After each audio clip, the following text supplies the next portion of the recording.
मनीष नारे राक्षस पलटि जाइछि स्वामी। पशु मानंकु भी एपरी निर्दय भावे माड़ मरा जाउ नथिबो जेउ भली भाबरे स्वामी जनक निज स्त्री को आक्रमण करिसंती।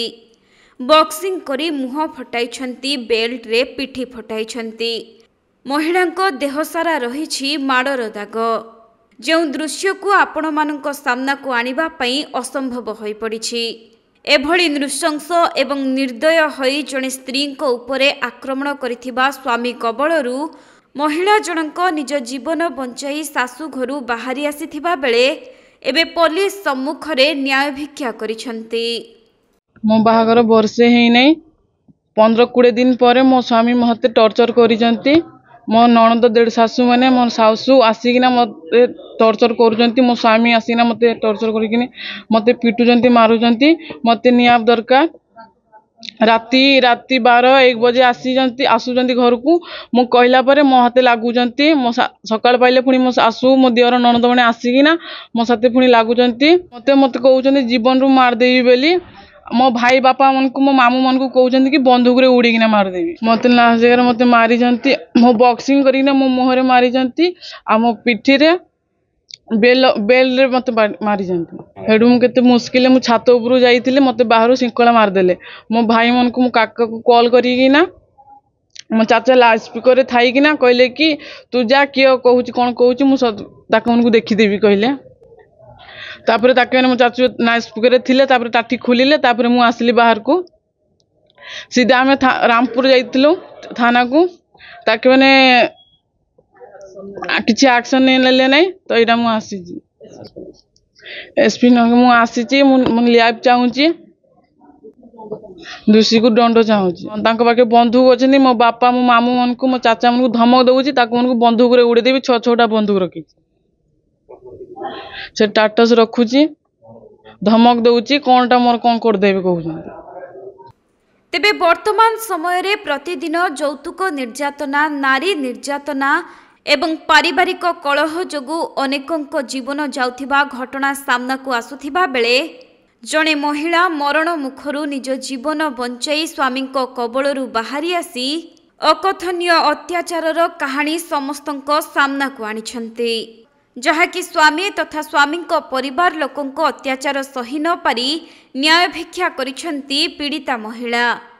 तेबे एही घटना सुवर्णपुर जिल्लारू सामना को आसीछि।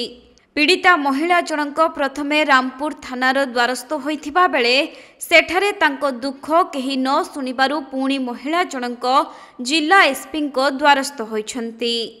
आउ कष्ट जंत्रणारे थिबा एही महिलांकु सहा होइछंती सुवर्णा नारी जागरण केन्द्र। जहाँकि सुवर्णा नारी जागरण केन्द्रर सभानेत्री मीना महारणा तथा अन्यान्य सदस्य माने पीड़िता महिलांको पारिवारिक हिंसार समाधान पई प्रयास करिछंती।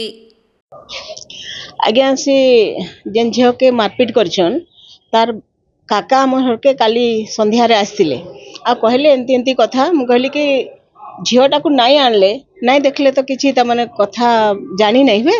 आपण काली आसुन आओ आमे कथावार्ता हमा। से आज सकाळू जेतले धरिकरी आसले से झियो के 3 दिन हेई गला न तार आखि रे जन तार हस्बैंड मुथ मारी छे, पिठी रे जन चाबुक रे बेल्ट रे पिटी छे तार देखि करी मोर हाथ गुड़ा पूरा बसी गला।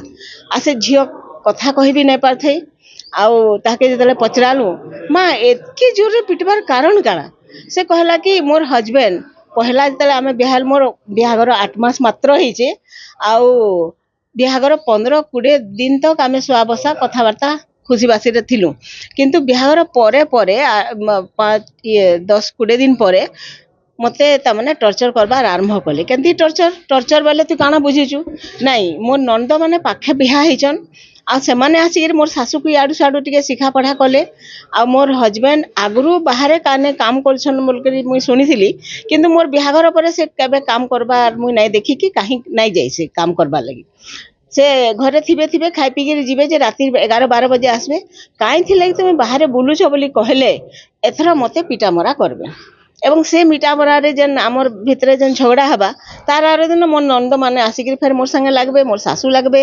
मोर सासू कहबार सुनिछे छुआ पिला नाई कर तुई तो काम धाम नहीं करबार छुआ पिला नहीं कर आउ इताके कह जे आउ किछि पैसा पत्र घरु आणु नहले इताकू आमे जहा करबार कथा आमे करमु तुई मझिरे नहीं पड़बू बोले तार हस्बैंड के कहबार ये झियो जहा कहूची आउ मते भी विश्वास लागुची जे इटा हेइथिबा कारण से जेन प्रकार रे घरु पळे आसी आ जेन कथा जेन प्रकार ताके माड़ मरा हेछि एबे भी से झियो हमर पाखे ठिया हेछि देखुछन आपण माने सेथि लगी आमे संगे संग एसपी के आसलु मुई रामपुर थाना के फोन करथिली आज्ञा रामपुर थाना रे मुई जतले आईसी के फोन कली का मेले मैडम हेटा तो मु कहि जे ताके अरेस्ट करबा ले मुली अरेस्ट करबा ले कहि जे बोले से स्टेटस रे केंदिर कहै छै हेमानकर पछे किए अछि जे मते काना दंड देई पारबा मुई बोलु छ देखो बोले कि हेंती स्टेटस गुटे पिलाटे केभे देई नै पारे वन तापर आपनकर जेन आईओ के देइछन बसंत कुमार के तार भी इनकमिंग कॉल नै न बोले पुलिस थाना रो जदी आपन इनकमिंग कॉल नहीं थिला त माने नंबर गुडा को देबे आमे सिना हेदे एसपी के कि आपन को आपन फोन करलु किंतु साधारण लोक केंती के त माने असुविधा सम्मुखीन होतिबे सेथि लगी आमे आसीछु इ झियो के न्याय मिलु आउ न्याय मिलबार तक आमे लड़थु तेबे आज को 8 मास हेला पीड़िता महिला जनक पारिवारिक हिंसार शिकार होई आसीथिबा अभियोग करिसंती। स्वामी मद्यपान करी विलंबित राति रे घर को आसी पीड़ितांक उपरे शारीरिक और मानसिक अत्याचार करुथबा बेले परिवार लोके मध्य तांको उत्साहित करिबा सह परिवारर लोक माने विभिन्न समय रे अत्याचार करुथबा अभियोग करिसंती। सेपटे एही पारिवारिक हिंसार समाधान पई रामपुर थाना अधिकारी सहित सुवर्णा जोगाजोग करिबा पई अनेक प्रयास करिथिले भी रामपुर थाना पक्षरु कोनोसी सहयोग मिली नथिला। तेणु पीड़िता महिला को न्याय प्रदान करने सहित तांको सामाजिक तथा आर्थिक सुरक्षा जोगाई देबा पई सुवर्णा सदस्यों सहित पीड़िता महिला जनक सुवर्णपुर जिला आरक्षी अधीक्षक को साक्षात करी निज अभियोग उपस्थापना करिसंती। परे जिला आरक्षी अधीक्षक महिला अभियोग शुणी एही पारिवारिक हिंसार तदंत करिबा पई महिला पुलिस ऑफिसर को दायित्व प्रदान करिसंती। एथि सहित पीड़िता महिला को आईनगत सहायता सह न्याय प्रदान करिवार प्रतिश्रुति मध्य दैछंती। अन्यपटे अभियुक्तों पाखरे 6टी बंधुक थिबा नै पीड़िता जनक कहिबा सहित विभिन्न समय रे पीड़ित एवं तांको संपर्कियों को बंधुकरे मारिबा पई अभियुक्त धमक देउथबा मध्य अभियोग आसीछि। तांको बापघर परिवार लोकों को मध्य सुरक्षा जोगाई देबार आवश्यकता रहिछि। हमर 26 तारिख रे गोटे केस रजिस्ट्रेशन होई अंधारी बांजी वुमेन रिलेटेड केस सेटा एसआई रथाऊ केस एजेंट सरकार बर्तमान जेतु तांगा कहबार से एक्शन नै गांधी कहउछन्ती से लेडीज न आस्थिले तांगा से अनुप्रतिनिधि आस्थिले मो देखा करथिले मो सेते पय हमर आउर ऑफिसर हम इंटरेस्ट को केस इन्वेस्टिगेशन पय आउ ऑफिसर जिवे जहा एक्शन नवा था जो सेक्शन लागि जे मस्ट स्टेप नै आइयो। सुवर्णपुर जिला प्रतिनिधि पीताम्बर महापात्र रिपोर्ट कोणार्क लाइव।